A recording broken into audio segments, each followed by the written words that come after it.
I'm Gavin, and today I'm going to be reading Hearts and Hands by O. Henry. At Denver, there was an influx of passengers into the coaches on the eastbound B&M Express.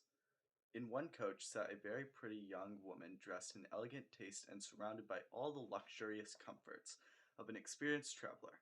Among the newcomers were two young men, one of a handsome presence, with a bold, frank countenance and manner, and the other a ruffled, glum-faced person, heavily built and roughly dressed. The two were handcuffed together. As they passed down the aisle of the coach, the only vacant seat offered was reversed one, facing the young, attractive woman. Here length the couple seated themselves. The young woman's glance fell upon them with a distant, swift disinterest, then with a lovely smile, brightening her countenance, and a tender pink tinging around her rounded cheeks. She held out a gray gloved hand. When she spoke, her voice, full, sweet, deliberate, proclaimed that its owner was accustomed to speak and be heard. Well, Mr. Easton, if you will make me speak first, I suppose I must. Don't vow ever recognize old friends when you meet them in the West. The younger man roused himself sharply at the sound of her voice, seemed to struggle with the slight embarrassment of which he threw off instantly, then clasped her fingers with his left hand. It's Miss Fairchild, he said, with a smile. I'll ask you to excuse the other hand. It's otherwise engaged just at present. He slightly raised his hand, bound at the wrist by the shining bracelet to the left of one of his companions. The glad look in the girl's eyes slowly changed to a bewildered horror.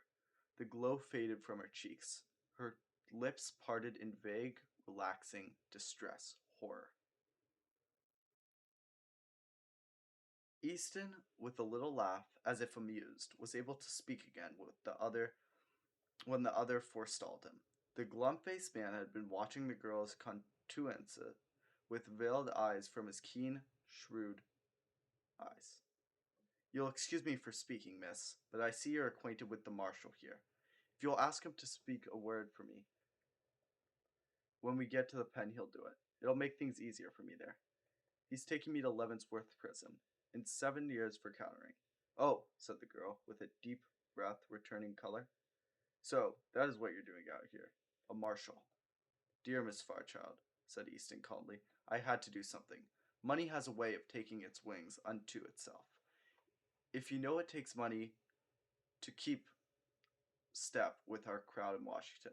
I say this opening in the West, and well, a marshalship isn't quite as high as a position of an ambassador, but the ambassador, the girl said warmly, doesn't call me anymore. He needn't ever have done so. You ought to know that. And you are one of the dashing Western heroes. You ride along and shoot into all kinds of dangers. That's the difference from the Washington life. You have missed from the old crowd. The girl's eyes, fascinated, went back, widening a little, to rest upon the glittering handcuffs. Don't worry about them, miss, said the other man. All marshals handcuffs themselves to keep prisoners from getting them away. Mr. Easton knows his business. Alright, hope you guys enjoyed listening. Bye!